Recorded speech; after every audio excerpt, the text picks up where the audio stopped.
Pastora Flávia vai me ajudar a pregar, vem cá.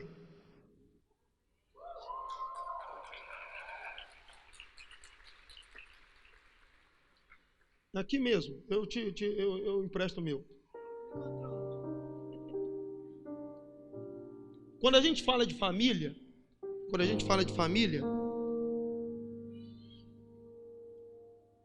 o que é uma família? Família é a base de uma sociedade.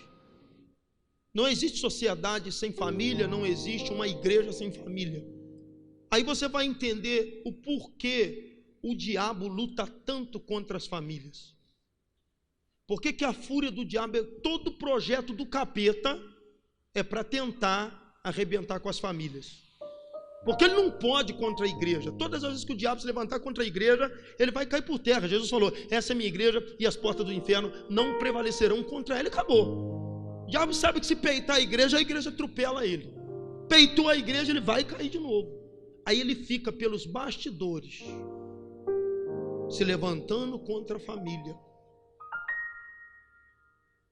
E qual é o trabalho do diabo? Eu tenho minha esposa, eu tenho meus filhos.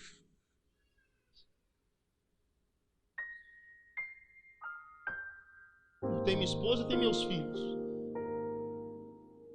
Eu preciso ter uma total e uma plena vigilância para não dar brecha ao diabo, porque senão o diabo pode me usar para arrebentar com ela. O inimigo pode me usar para entristecer minha esposa. O inimigo pode estar me usando para destruir o emocional dela, o espiritual, o psicológico, a fonte dos sentimentos dela. É por isso que o apóstolo Paulo diz assim, examine-se, pois, o homem a si mesmo. Nós temos que nos examinar. Tem hora que eu estou lá em casa, a pastora está lá, ou no quarto, ou fazendo as coisas dela, e eu estou também, e eu preciso pensar. Eu preciso analisar a minha vida. Eu preciso ponderar as minhas palavras. Nós somos duas pessoas de temperamento diferente. Ela foi criada em um ambiente totalmente diferente do meu. Ela foi criada com muito amor, muito carinho, muito apreço, muito aconchego. Eu fui criado tomando pancada, descolando o pé da orelha pela minha mãe, apanhando. Se você falar, pastor, o senhor tomou chute na bunda? Perdi a conta. Pastor, o senhor já tomou tapa aqui no pescoço? Meu irmão, ficava 4 dias ouvindo sininho. Sininho, aquela coisinha no ouvido. Pastor, sua mãe já te levantou pela orelha? Eu e meu primo junto. De descolar aqui. Então nós fomos criados em ambiente diferente. Ela foi criada num ambiente, o pai dela não era crente, porém o pai dela, dentro de casa, sempre foi muito anjo, apesar das dificuldades, bebida, cigarro e tudo. Eu fui criado num ambiente que meu pai também não era crente, porém meu pai dentro de casa era um demônio. Eu falo antes da sua conversão. A gente acaba tendo alguma coisa no coração contra um pai, contra um tio, contra um avô, por aquilo que a gente passa, mas depois que a gente é liberto pelo sangue de Jesus, a gente vai entender o quanto o demônio usou, o quanto o demônio atuou lá. Então eu quero que vocês entendam o que acontece dentro de uma família. Um choque de cultura, um choque de filosofia, um choque de ideias. Entendeu? E às vezes ela tem a ideia dela e quer implantar, e eu tenho a minha e quero implantar. E se a gente não tiver sabedoria, maturidade para conviver com as ideias, ressignificar, entendeu? Ressignificar, eu passar para o lado dela e sentir o que ela está sentindo, e ela passar para o meu lado para tentar entender o que eu estou falando. Um assumindo um pouco o lugar do outro, o tempo todo a gente vai dando lugar para Satanás e o diabo vai se andando. Como nós também precisamos entender a cabeça dos nossos filhos. Porque se a gente não entender a cabeça dos nossos filhos, se eu quiser tocar meus filhos no peito, na raça, pancada, burdoada, eu me lembro de ter dado uma chinelada neles uma vez. Eu já contei isso aqui. Eu estava orando no Santo Jejum, assim que cheguei em Goiânia, a gente sem nada para comer, numa crise terrível, eu falei, Flávio, eu vou orar, eu preciso orar. Eu morava numa casa ali no Santa Genoveva, e eu falei, Flávio, eu vou orar. Eu chegava em casa, às vezes de bicicleta, cansado, ela chorando, porque a gente estava no ápice da nossa crise financeira, crise em todas as áreas, e eu ia orar. Eu falei, não deixa os meninos fazer muita bagunça não, que eu estou concentrado aqui na oração. E casa pequena, quarto pequeno, aquela janelinha de lata, você sabe como é que é. Meus meninos resolveu jogar bola.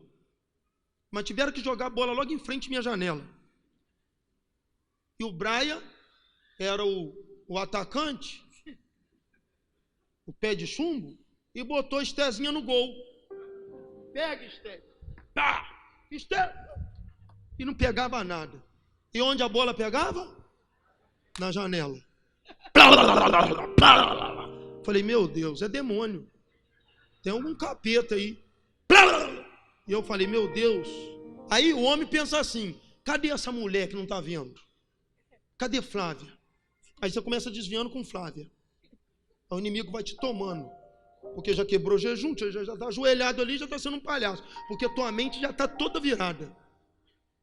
E os meninos lá fora brincando, sem maldade, eu tinha pedido a ela para olhar, e ela também nos afazeres. A gente na crise, a gente tem que entender um pouquinho cada um. E aí os meninos jogando bola, eu no jejum, na oração, eu olhei meu Havaiana 44.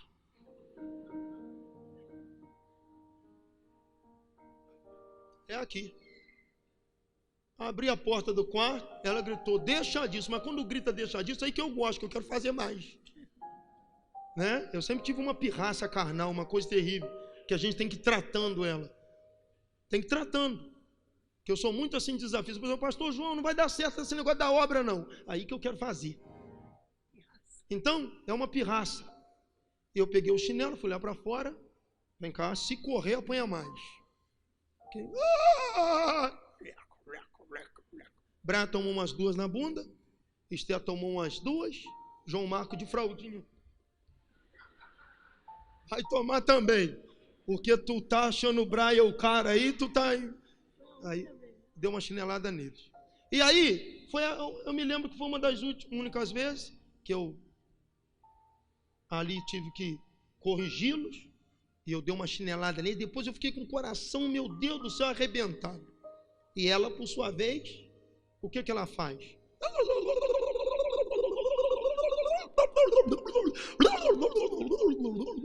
E aí, aí você precisa vigiar, porque senão você acaba também, como também muitas vezes, eu já fui usado pelo adversário.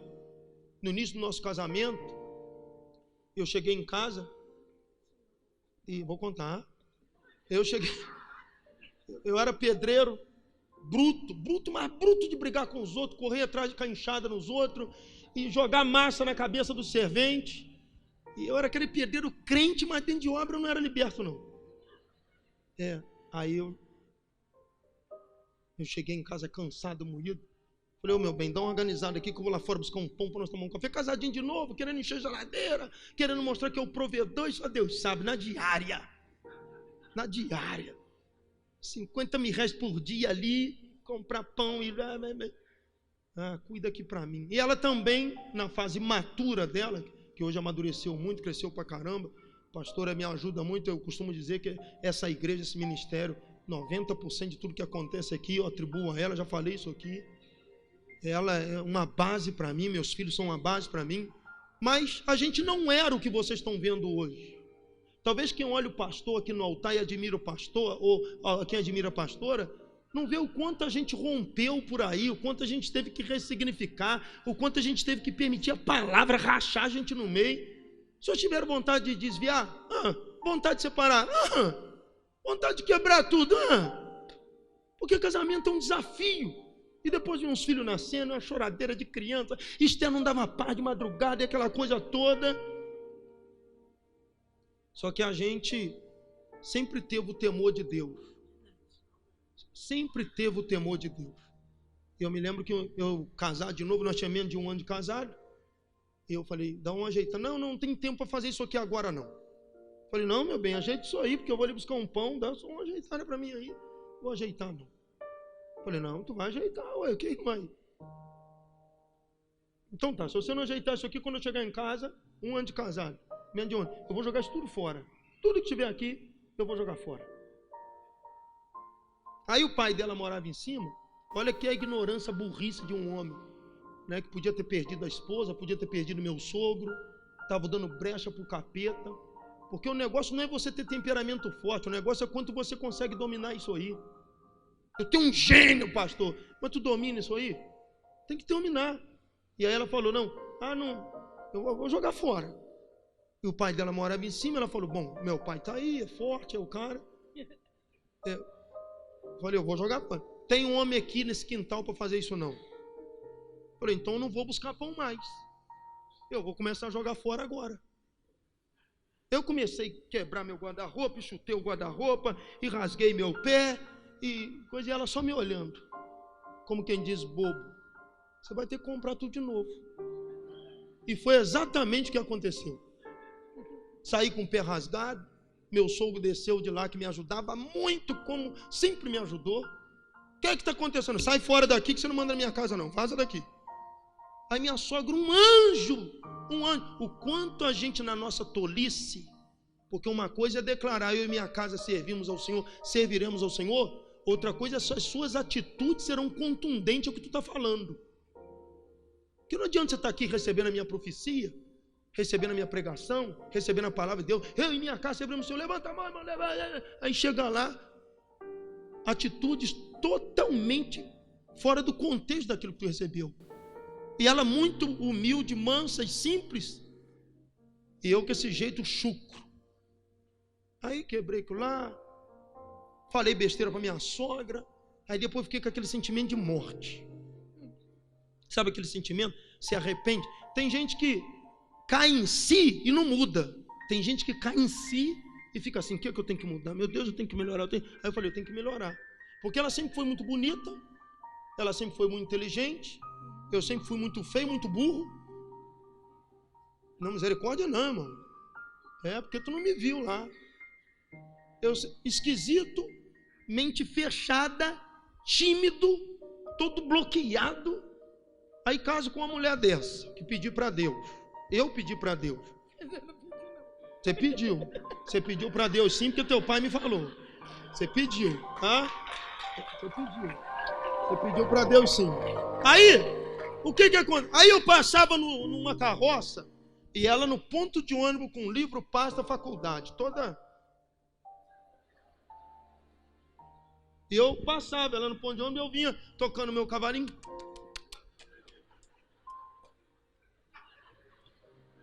E aí, não fazia, mas a alma estava fazendo, né? Aquela coisa que você fica esperançoso. Aí Deus prepara tudo, Deus nos une, a gente casa. E eu recebi o que eu queria, ela também recebeu o que ela precisava, né? Um provedor, homem. E aí, se a gente não vigiar, a gente tem a bênção, a gente conquista aquilo que a gente pede, a gente quer declarar que eu e minha casa serviremos ao Senhor, mas e as nossas atitudes? Né? O que a gente está fazendo? O que eu estou fazendo para cooperar com ela no ministério, na vida espiritual dela, como mulher? O que ela faz comigo para cooperar com aquilo que Deus me chamou para fazer? E observem, gente, que não é a igreja, não é às vezes a ausência de um pastor, porque como é que a gente se conheceu? Vem cá, a gente se conheceu pregando. A gente se conheceu cantando, ela cantando e eu pregando. Mas depois que a gente uniu, por falta de sabedoria, quase que a gente põe tudo a perder. Porque é duas culturas, é dois pensamentos, é duas ideias, é duas formas de olhar diferentes. Então esse negócio de família é algo muito sério. Aí vê os meninos, eu não limpei Braia, eu nem dei banho no Braia, não limpei a Esther, não dei banho na Esther, mas João Marco eu fiz questão de dar um banho nele um dia. E o que eu fiz com o João Marco? Enchi ele de sabão, e ele pequenininho, papai.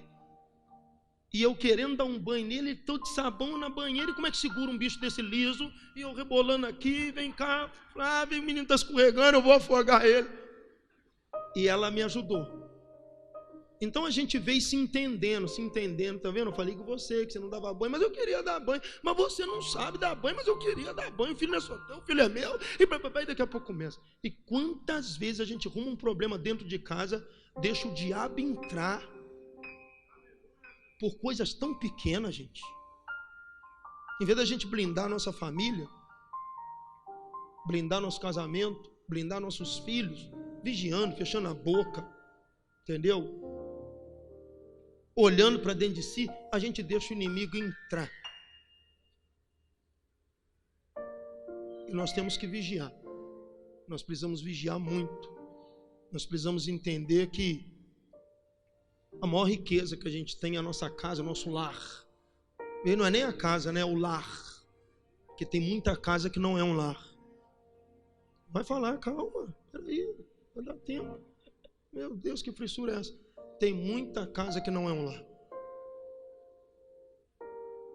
E eu quero deixar para você essa palavra, que às vezes Deus te dá uma bênção, mas por causa da tua imaturidade, seu achismo, seu jeito, seu temperamento, seu sangue. Ou tem gente a ver que está um pé aí para pisar na bênção, um passinho para tomar posse da bênção. E Deus está assim, eu vou dar, mas te cuida, te cuida.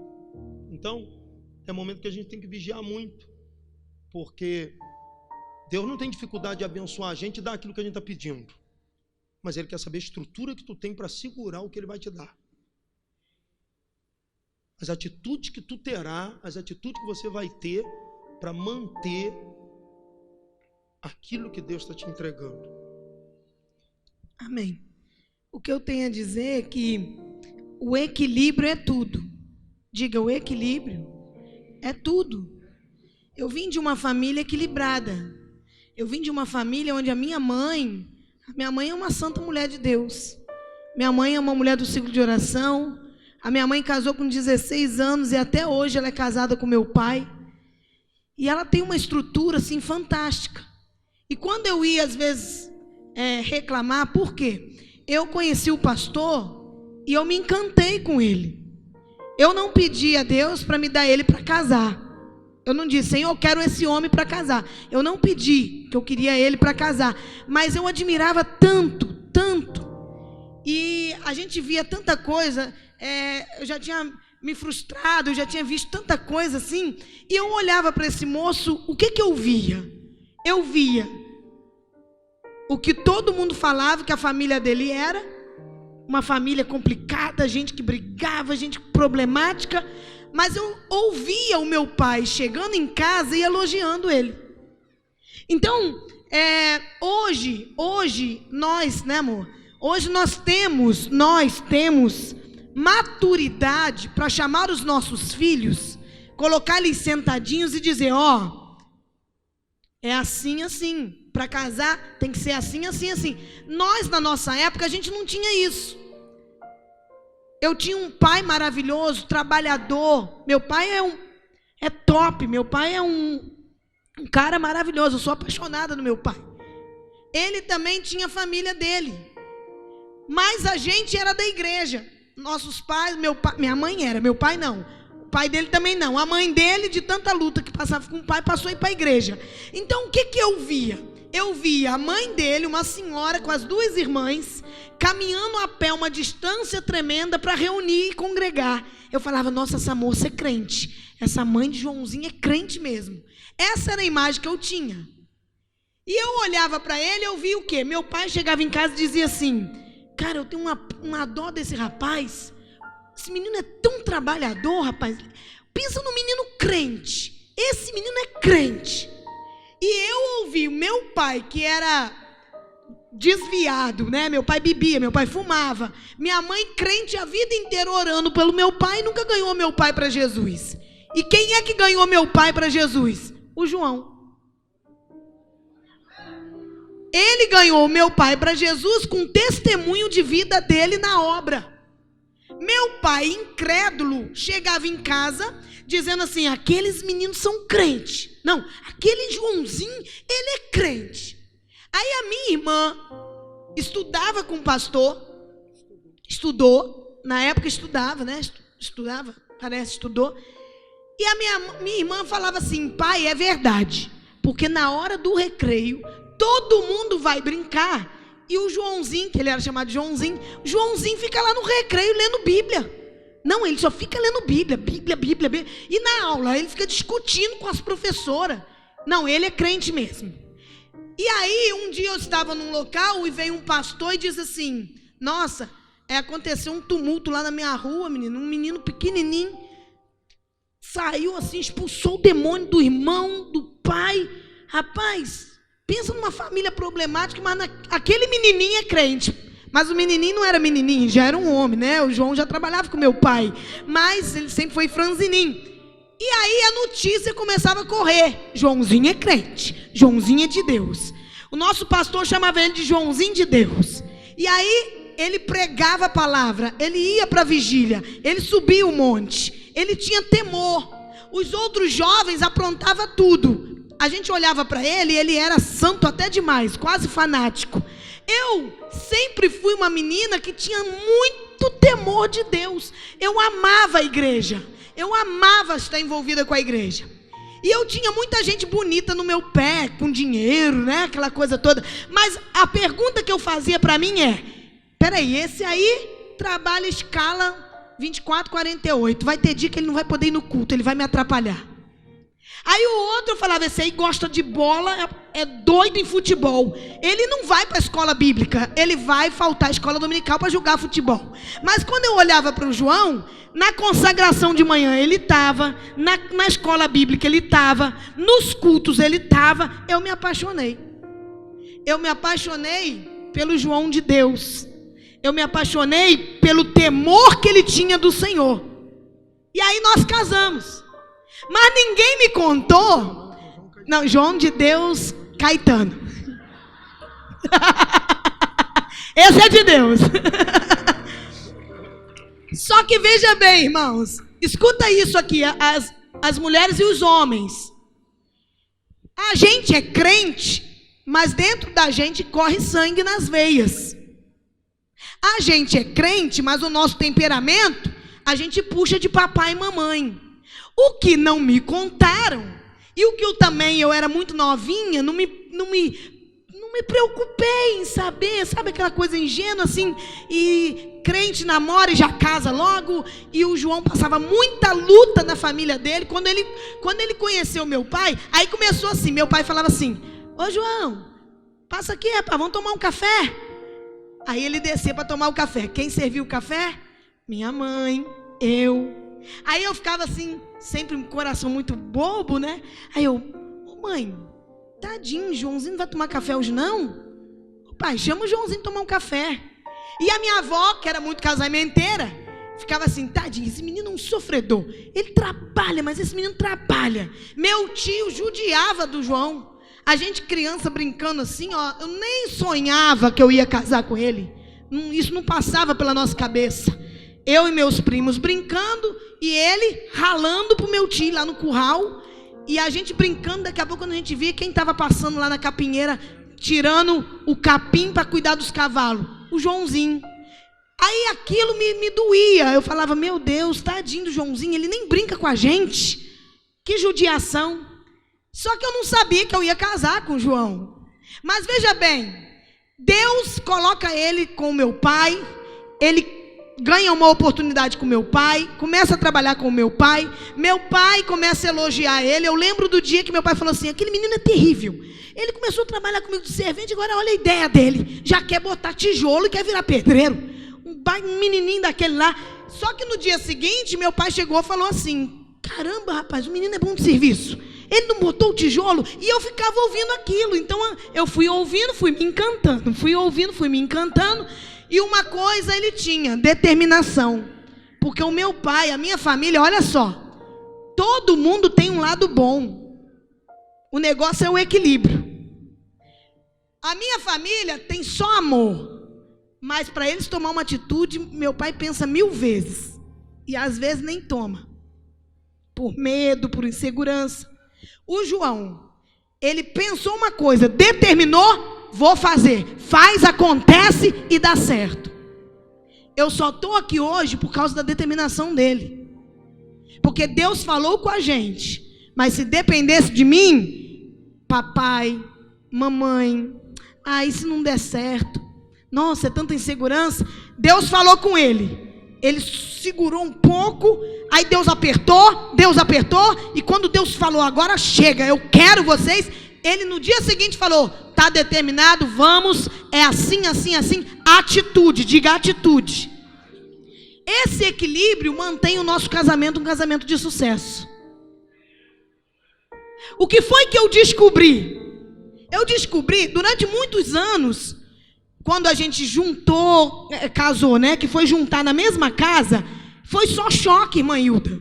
Porque eu falava assim, mas que menino ignorante, ele não era assim quando eu conheci. Aí, que ignorância é essa, João? Para com isso. Não, João, para, nossa, tá feio. Ih, nossa, isso me irrita. E eu também irritava ele, porque eu queria fazer as coisas no meu tempo. E ele queria as coisas para a hora. Aí começou a ter um choque de realidade. Diga, choque de realidade.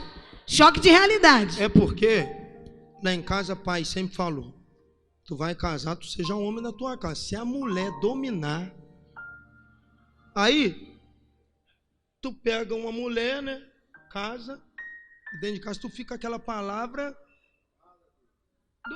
do pai. Aí tu pensa assim, ó. Aí já falava assim, ó, essa família do Siriaco é terrível, hein? Eles são bonzinhos, mas a mulherada gosta de mandar em homem. Aí eu falei, não, mas em mim não monta não. Então eu já ficava esperando. Tudo que ela fazia aqui, não.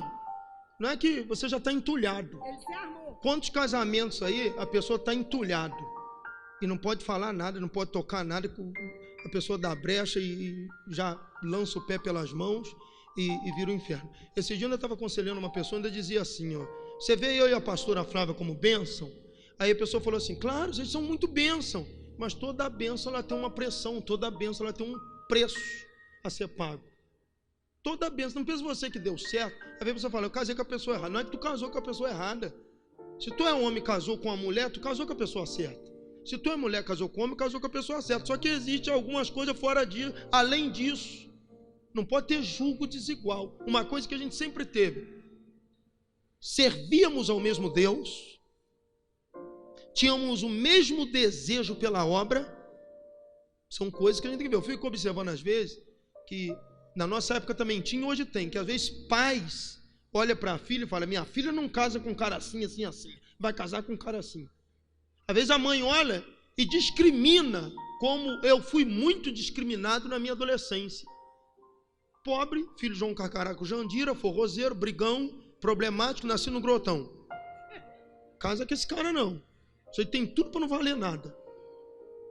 Mas o pai dela, mesmo bêbado, um bebum às vezes, não bebia sempre a cerveja dele, o cigarro dele, não me viu assim. E quantos crentes dentro da igreja, em muitas igrejas acontece isso. Você está vendo lá? Você tem que casar com o filho do pastor, ou com a filha do pastor, né? E a ver, não é isso. Não é isso. Tem muita bênção, espera aí, tem muita bênção que está aí, ó, oculta, que não tem cara de bênção. Assim como uma pessoa não pode desprezar a outra, às vezes tem alguns pais que olham para uma pessoa e quer julgar a pessoa, às vezes pelos parentes, quer julgar pelo que ouviu dos parentes. Se ela fosse deixar se levar por aquilo que tinha ouvido dos meus parentes, de mim, ela nunca teria aceitado, porque eu não pedi ela para namorar, eu já pedi ela praticamente para casar. Falei, Flávio, o negócio é o seguinte, eu quero casar, você é uma mulher interessante de Deus, e se tu topar, nós vamos casar, e tua felicidade está na minha mão. E ela já tinha dado toco no dois caras na minha frente, assim, eu sentar no sofá, o cara ligou, o empresário, falou, eu quero namorar você, eu gosto de você, eu falei, não quero ficar com ninguém agora, não vou namorar ninguém. Aí daqui a pouco ligou um PM.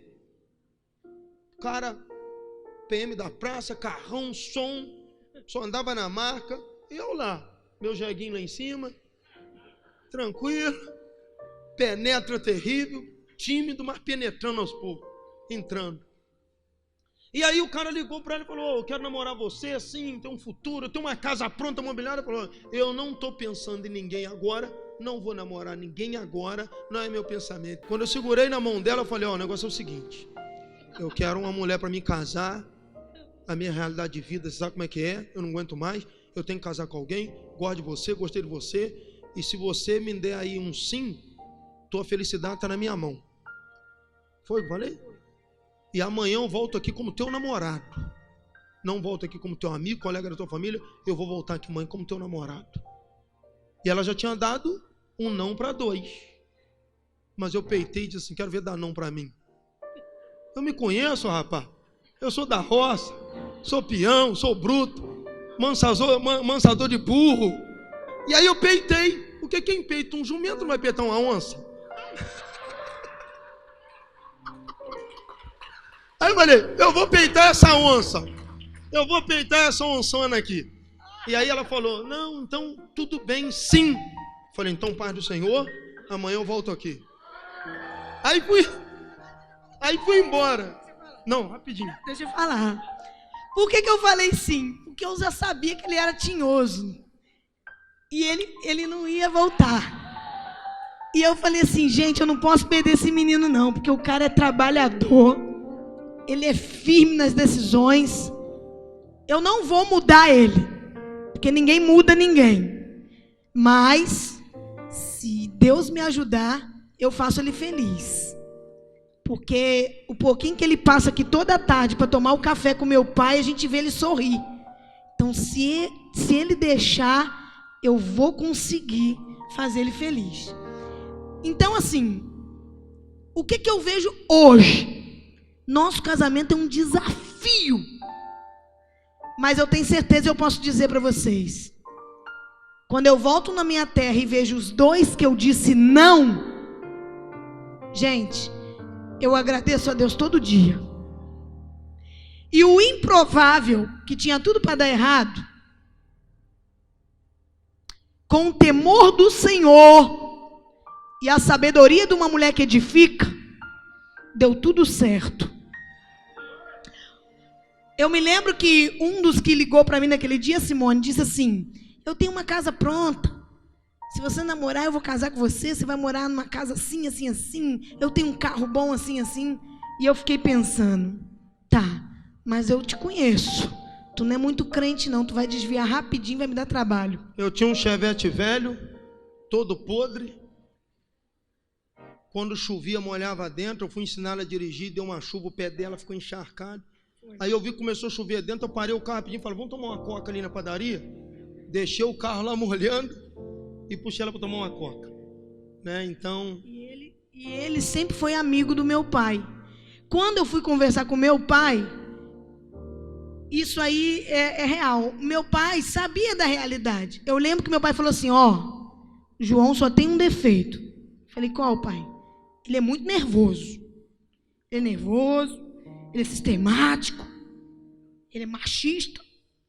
Mas deixa eu te falar uma coisa, eu era assim também, mas tua mãe, ela com jeitinho, ela me dobrou. Agora, se você conseguir com a sabedoria ajudar esse menino, você está casando com um homem. Homem. E esse cara vai cuidar de você, e eu não tenho dúvida. Vocês vão ser prósperos, porque quem é trabalhador, Deus ajuda. E você não está casando com um vagabundo. Quando meu pai falou isso, eu falei, bom, então vou arriscar. Eu já estava gostando dele. E quando ele chegou para fazer a proposta, se você falar não, eu já saio daqui te esquecendo, eu já sabia que ele não ia voltar mesmo. Eu falei, esse aí, se eu falar não, eu perco mesmo. Mas eu não posso perder esse aí, não. Ele é amigo do meu pai. E aí... eu casei. Hoje, a gente já passou tanta coisa, meu pai, minha mãe, com a gente, mas essa semana, esse dezembro que eu fui lá na minha mãe disse assim para mim, tem uma coisa que eu acho bonito no João, né? Falei, o que, mãe? A amizade dele com seu pai é uma coisa linda de se ver. Porque o meu pai para o João foi o pai que ele não teve. Foi o pai que ele não teve. O meu pai, na hora certa, entrou na vida dele.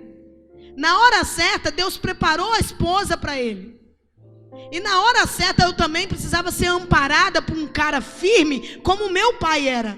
Meu pai era pedreiro, meu pai era trabalhador, meu pai nunca deixou faltar nada para a gente, meu pai era um cara muito homem. Então, automaticamente, tinha tudo para dar errado.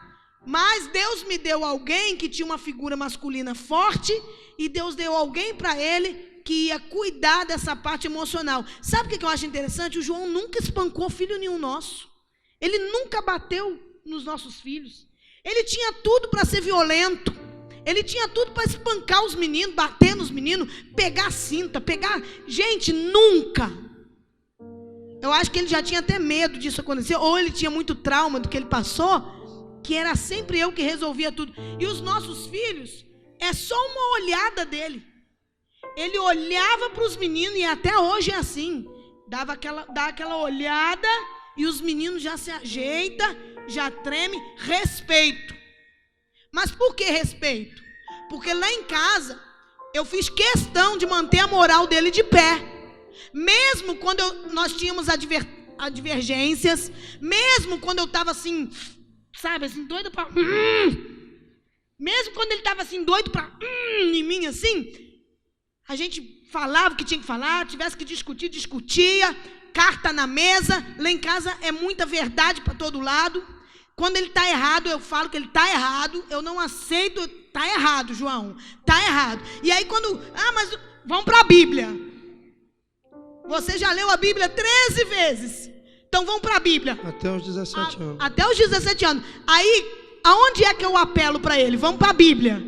E aí na Bíblia eu falo, está escrito, assim, assim, assim. Ele cala. Da mesma forma, quando eu erro, ou eu quero fazer do meu jeito, ele me chama e diz assim, Flávia, a Bíblia, assim, assim, assim.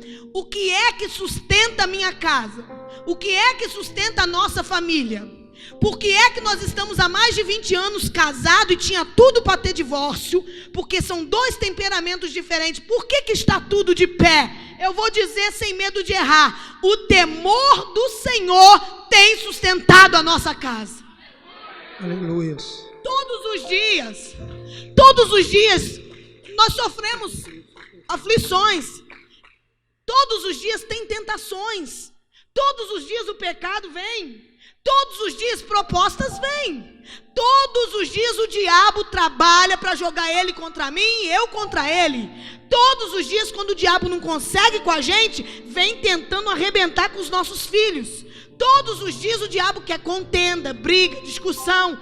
Mas o temor do Senhor é o princípio da sabedoria.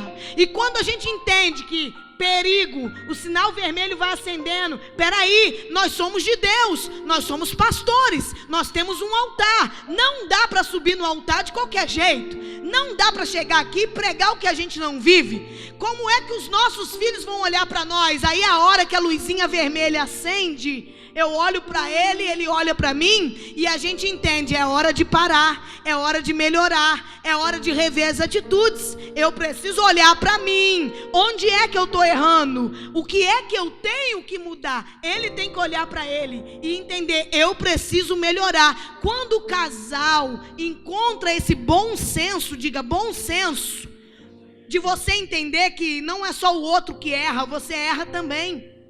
Você erra também. O outro erra também. Chama os filhos e mostra que vocês não são super-homens nem Mulher Maravilha. Quantas vezes eu já botei os meus filhos sentados e pedi perdão e disse, é assim, é assim. Os nossos filhos são uma bênção.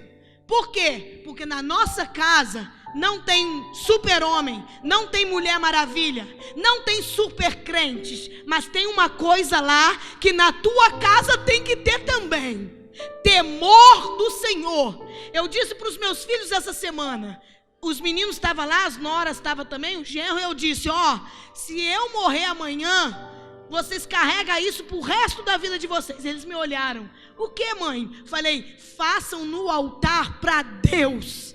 Se teu pai amanhã não tiver, se a tua mãe amanhã não tiver, Deus estará olhando para vocês, e tudo que vocês estão colhendo de bênção na vida de vocês é fruto da semeadura e fidelidade do altar. Hoje eu tenho um marido que, quando eu chego na cidade que eu casei com ele, todos os outros que me fizeram propostas ficaram bem lá atrás. Mas graças a Deus que por a gente ter escolhido o altar, por eu ter escolhido um homem que tem temor de Deus, por ele ter escolhido uma mulher que teme ao Senhor, eu tenho defeito, ele tem defeito, tinha tudo para dar errado, mas o temor do Senhor, o altar do Senhor tem sido sustentáculo. A presença de Deus tem sustentado a nossa casa, a presença de Deus tem sustentado o nosso casamento, a palavra de Deus tem sido o sucesso da nossa união, e tudo aquilo que Satanás preparar contra a minha família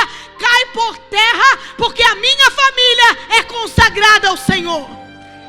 Nós podemos aplaudir Jesus? Na verdade, nós decidimos viver para Deus, por Deus e para a glória de Deus. A gente não é nada sem um altar. Verdade. Deus deu para nós aquilo que um dia a gente desejou. A gente sempre viu o altar como a coisa mais extraordinária da terra. E ela muito louca para cantar, eu muito doido para pregar. E nesses mais de 20 anos, Deus veio nos acertando. Deus veio encaminhando a gente. E é exatamente isso, o altar. O temor. Ela sabe que entre ela e Deus, eu fico com Deus. E eu sei que entre eu e Deus, ela vai optar pelo Senhor. Você está pensando que eu consigo fazer ela desviar?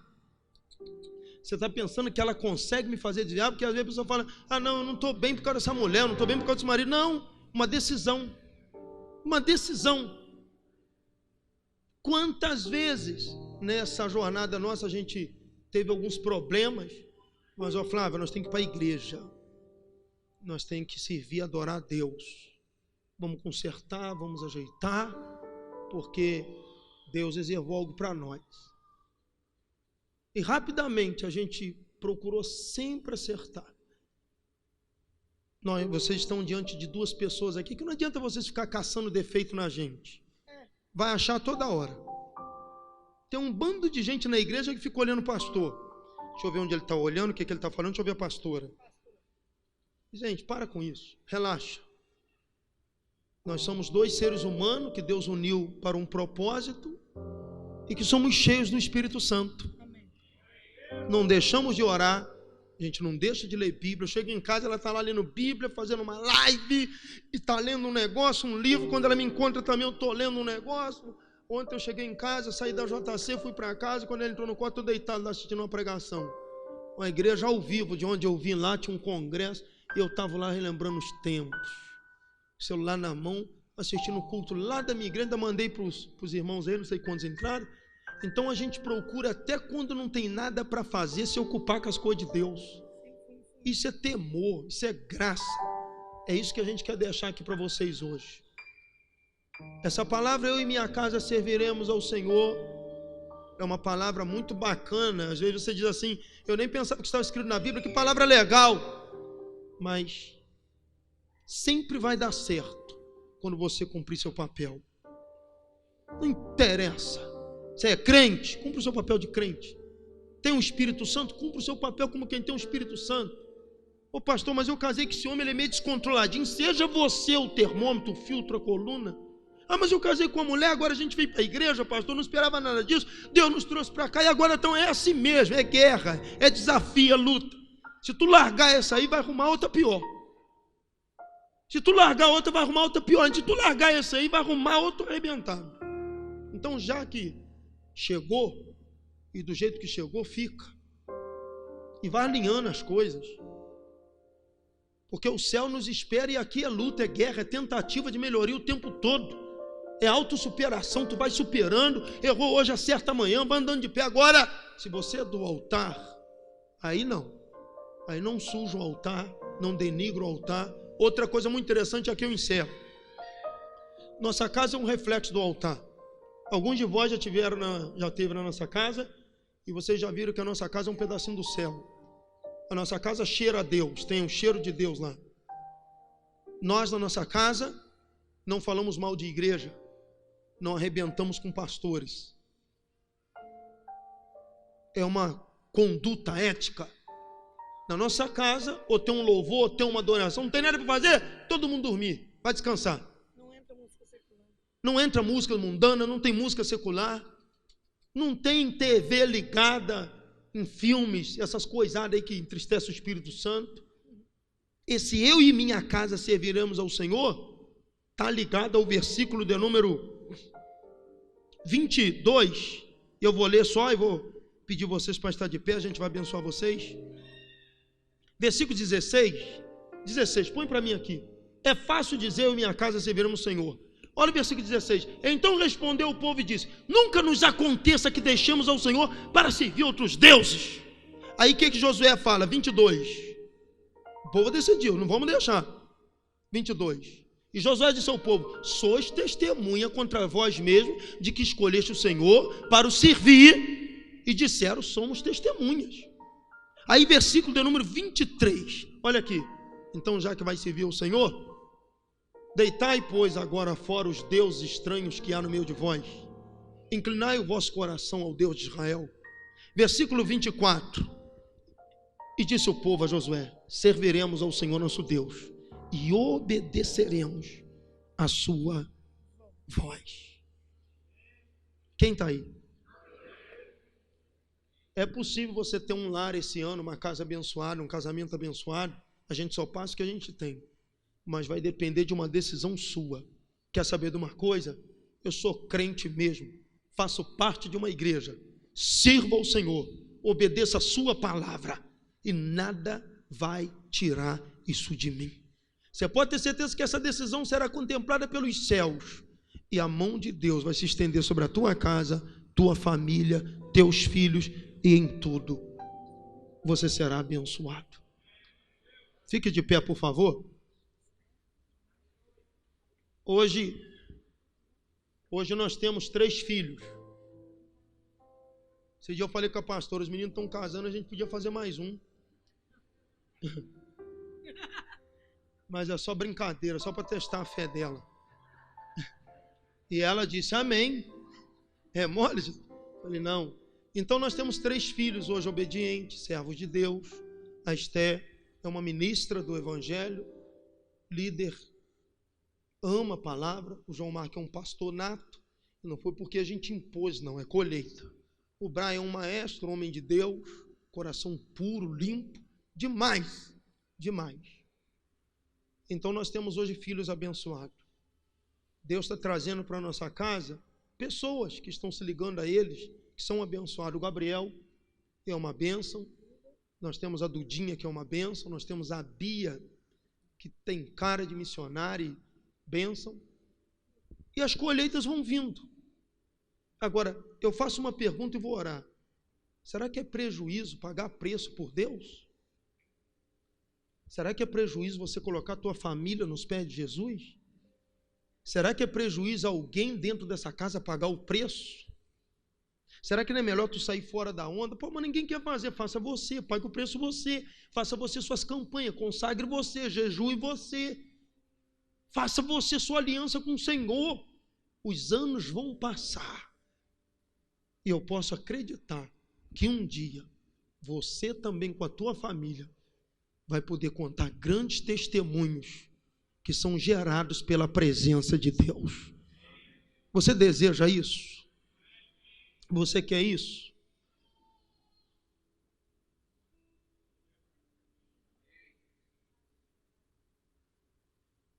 Lute. Lute. Mulheres, sejam sábias, porque a mulher sábia edifica a sua casa. Homens, por favor, amem as vossas mulheres, sejam provedores, protetores, sustentadores, sacerdotes da sua casa. Você tem autoridade de Deus para colocar a mão sobre sua esposa, sobre seus filhos e abençoar a vida deles. Então, não abra mão disso. Você que é homem, tem homem aqui? Amém, amém. Tem mulher? Amém. Então, qual é o seu papel? O homem é o provedor, sustentador, o sacerdote da casa, é aquele que está sempre ali, ó, com a sua família. A mulher é disjuntora, amiga. Quando a Bíblia diz que a mulher é submissa, essa palavra submissão significa entender a missão do esposo e se tornar cúmplice dessa missão. Cumplicidade.